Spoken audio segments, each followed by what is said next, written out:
Tolkien and anime. Got several words to establish to you, my friend. Just give me the key to the event and just take all my money! Take it! Take it!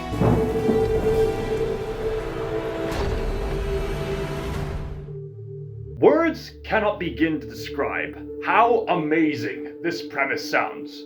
Tolkien and anime. In case you couldn't tell, I'm a big lover of Tolkien and anime. In fact, this channel is very much accustomed to both Tolkien and anime fans. Although admittedly, as of recording this, I probably should make more Tolkien content. The works of people like Tolkien had a very Act 17 style approach in transforming the culture we live in today for the better in many ways that people probably don't appreciate these days. As such, I have the entire of the Middle-earth saga on Blu-ray. Yes, extended edition. It's extended edition or nothing. Yeah, I acknowledge the extended edition of Battle of the Five Armies. It's flawed, but hey, extended edition, more lore, more stuff, more love. I'm also a big lover of anime. Some of my personal favorite anime films of all time are the Studio Ghibli movies, Cowboy Bebop, and the Violet Evergarden series, which I have covered a lot extensively on this channel. In my spare time, I also collect manga for really well-told stories, so as you can see here, I currently own all 13 books for the Vinland Saga so far, and I have all 9 volumes of Monster, a really, really good story, which I haven't really brought up that often, but if you haven't seen the anime or read the manga, I'd highly endorse it, because the antagonist of that series is akin to like Griffith from Berserk, but I think I'm going off topic. It's been no secret that I've made this channel rather prominent in reviewing all kinds of media for some time. Yet, I'm gonna say this right now, Tolkien and a lot of anime I can think of hold a really high standard for good quality storytelling. Why? Because these kinds of stories uphold certain virtues and values that are worth learning from, and they're enlightening to our lives, to encourage us in facing our trials and to get stronger together. They uphold all kinds of great virtues like that. And they uphold a sense of honor in the way they uphold their respective traditions. And that's what makes them such great stories for people to latch onto.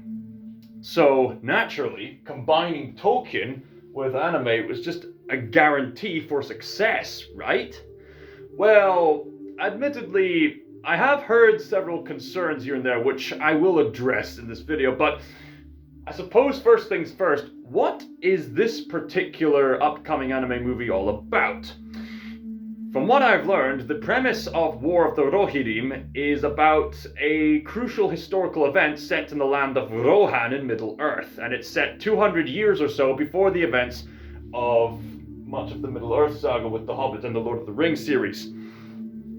The story itself is going to be narrated by Eowyn, played once again by Miranda Otto, and it's going to tell the historical tale of the conflict between the humans of the Rohan area and all the events surrounding the Rohirrim and all the action and spectacle that's going to surround that kind of thing. It's interesting that there's once again an anime adaptation of a Western IP.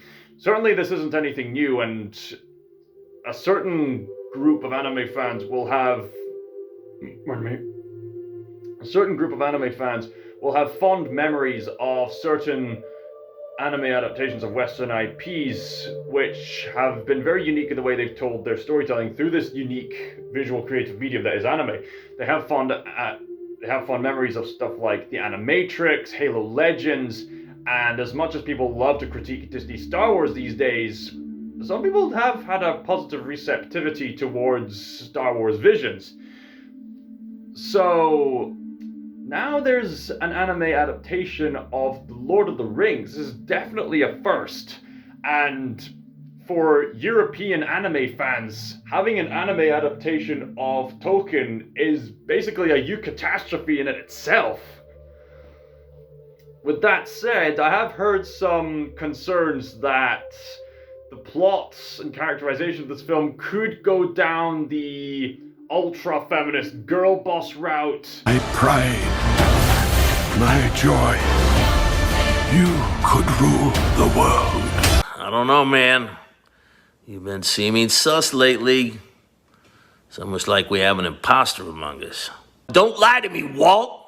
You sussy baka! In that the main character is the female character who has not much character growth and is perfect just the way she is, therefore not guaranteeing some genuine character growth, but is rather a propaganda piece, as we've seen before in films like Captain Marvel, Rise of Skywalker, Tila, Masters of the Universe, The Rings of Power, the show we do not talk about. Or are you a castaway, grasping for a handhold in a tempest? There is a tempest in me! But given that Peter Jackson and his other writers like Fran Walsh, from what I remember, are getting involved and collaborating with anime creators who are very respectful in the way they uphold their storytelling traditions, I doubt that this particular adaptation is going to fail in the same way that some of the other stories I've mentioned will.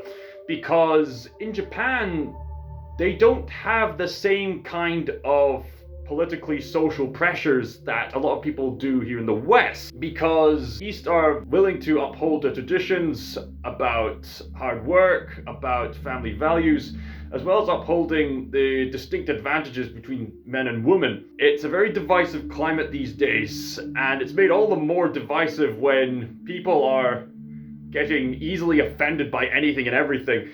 But you don't really get that with Japanese storytelling. You get stories like the Studio Ghibli movies, especially the ones made by Hayao Miyazaki, as well as Violet Evergarden, which portrays their female characters as genuinely using their feminine strengths to grow as people and to help the people around them.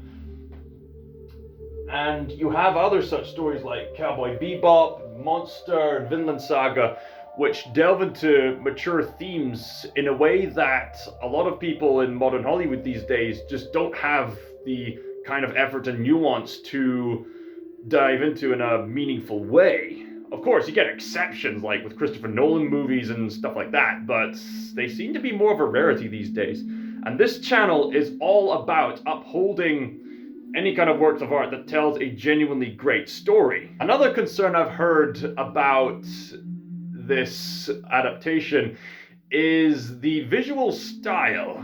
I mean, it's mostly been a good reception, but I've heard some friends of mine say that the Studio Ghibli look for these characters in this kind of Tolkien-esque setting can be a little bit weird.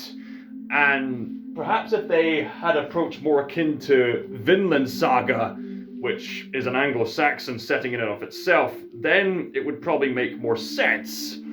The character design is certainly a lot more grounded, while still having enough distinct stylization to be expressive.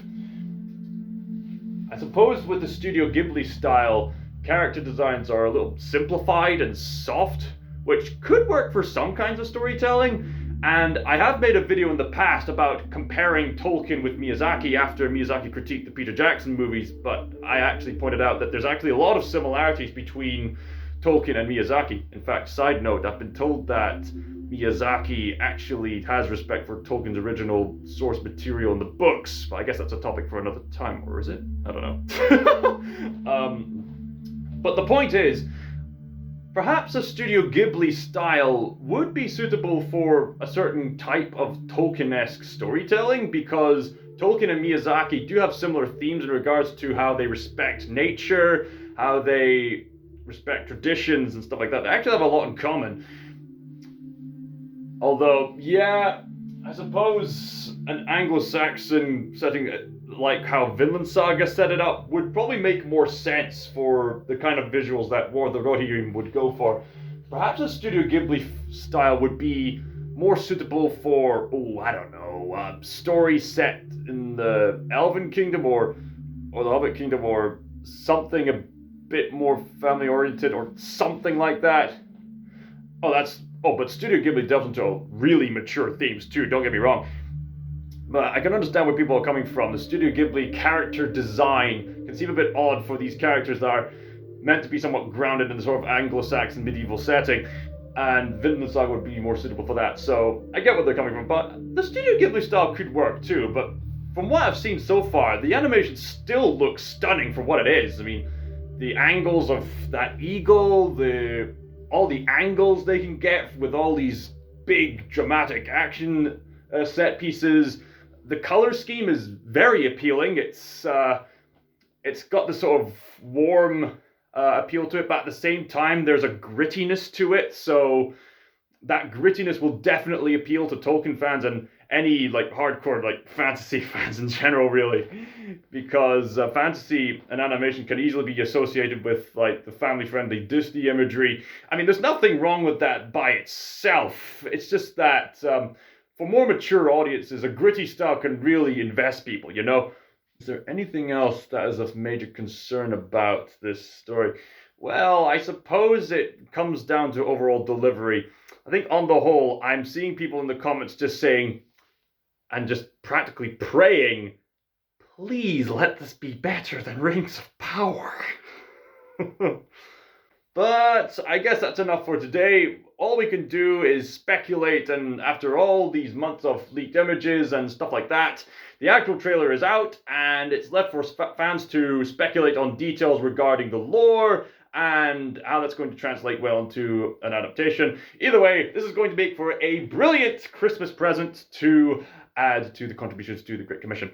So, what do you all think about this upcoming adaptation of the War of the Rohirrim? Do you think it should have been more visually akin to something like Vinland Saga or something? Or is there something that's off about it? Or do you think this is just awesome overall? Do you think this is just going to be guaranteed awesomeness for having a Tolkien anime adaptation to exist in the first place? Let me know in the comments down below, and I look forward to conversations getting started. Until next time, Scott's Thinker, signing out.